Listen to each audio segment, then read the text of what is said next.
Welcome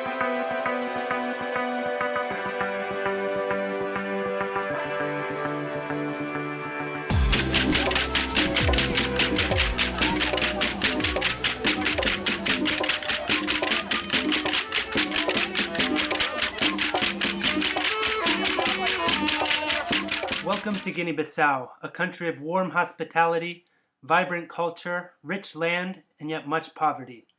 Guinea-Bissau is a small country situated on the west coast of Africa. It gained independence from Portugal in 1973, but it has been on a long road to development, set back by military coups, civil war, and many other challenges. Guinea-Bissau's economy runs on cashews.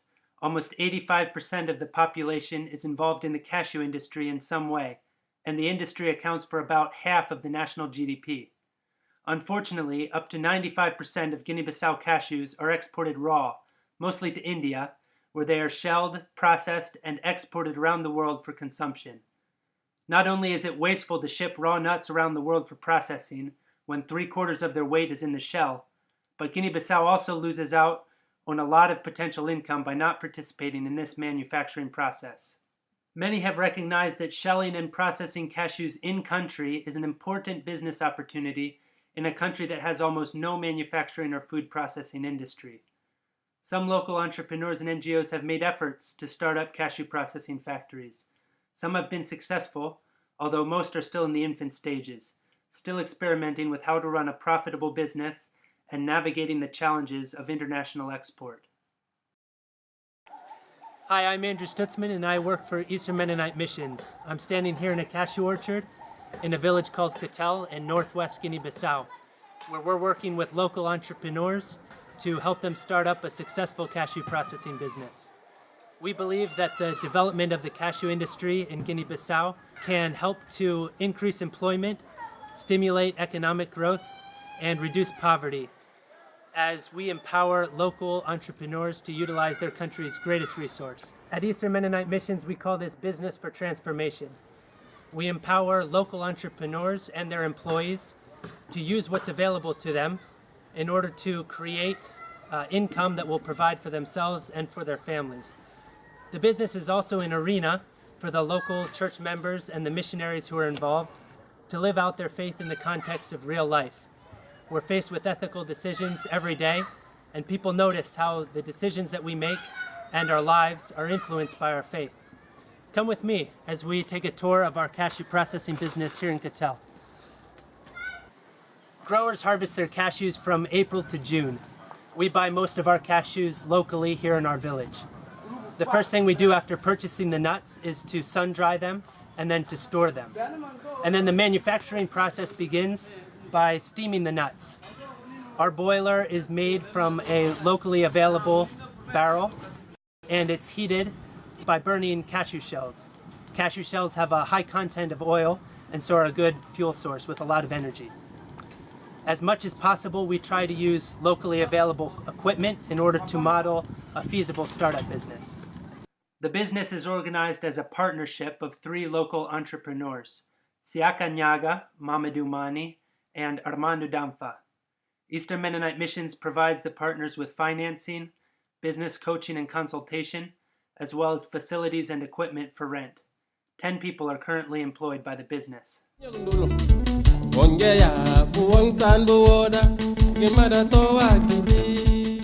After the cashew nuts are steamed, they're laid out in the shade for 12 to 24 hours so that they lose some humidity. And then they're brought into these machines, these manual machines. This is Bobo, who's working here. He is operating the machine with his hand and a foot pedal. 2 blades come together, they split open the shell and pop out the kernel. After the cashews are shelled in the manual machine, then the workers use a hand tool to pick out the kernel from the shell. The manual machine just opens up the shell, and then this hand tool is used to pick the kernel out of the shell, as Mamadou is doing here.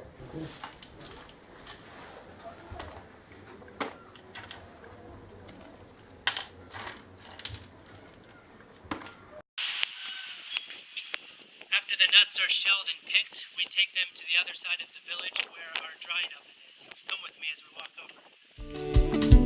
Ubongea, buwangsan buwoda, bumada towa kidi. Ubongea, buwangsan buwoda, bumada towa kidi. Ubongea, buwangsan buwoda, ubongea, buwangsan buwoda, bumada towa kidi. This is our drying oven. We've built it on the other side of the village because this is the location that we hope to move to next year at our new facilities. This is Armando who works here. So basically the purpose of this step in the process is to just bring the nuts up to a higher temperature to dehumidify them, to dry them. It helps them to last longer without spoiling, and it also prepares the kernel to be peeled. It loosens up the peel and just makes it easier to peel with the knife for the next step.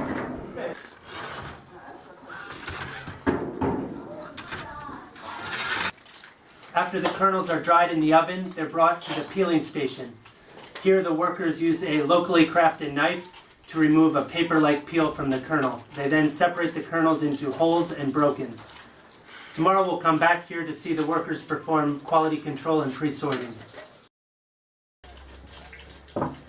After peeling, the kernels are taken to pre-sorting and quality control, and that's what the workers are working on here today. So quality control involves if the workers find any peels that are stuck to the kernel, small pieces, they pick that off with their knife. At this point, they also sort out any rotten or spoiled kernels. So for pre-sorting, they sort the kernels into 5 different categories: whole kernels, splits, butts, small pieces, and scorched. After pre-sorting and quality control, the kernels are put back into the drying oven briefly to disinfect them after they have been handled through the processing steps. The kernels are loaded into bins and taken down to the capital city, Bissau, where our business is a member of a cashew processing association named ATC. ATC helps startup cashew processing businesses to perform the final processing steps and to export their product to international customers. At ATC's central processing facility in Bissau, each business's kernels are fully graded into over a dozen grades, vacuum packaged, and loaded into 50-pound cardboard boxes. The association loads combined shipping containers with kernels from each participating business and exports them to customers in Europe and America. ATC forwards the income to each participating business according to the grades and quantity of nuts they exported, minus grading, packaging, port, and dispatcher expenses. The nuts are exported as dry white kernels. The buyer is responsible for roasting, seasoning, and packaging the nuts for marketing and consumption. ATC hopes to see 30,000 tons of processed white cashew kernels exported from Guinea-Bissau each year. It's a lofty goal, but we join with them to work towards that end. We at Eastern Mennonite Missions, not only do we work with local entrepreneurs who are processing and exporting cashews through ATC, but we're also working at connecting ATC to American buyers.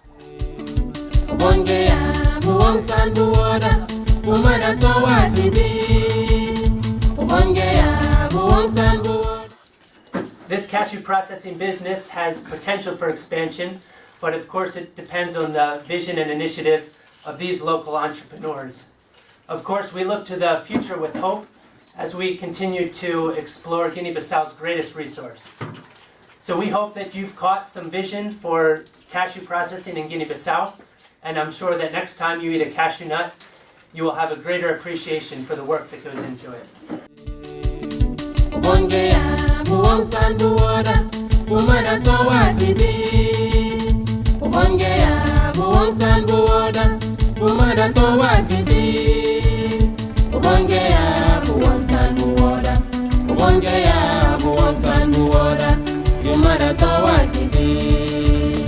Ubongea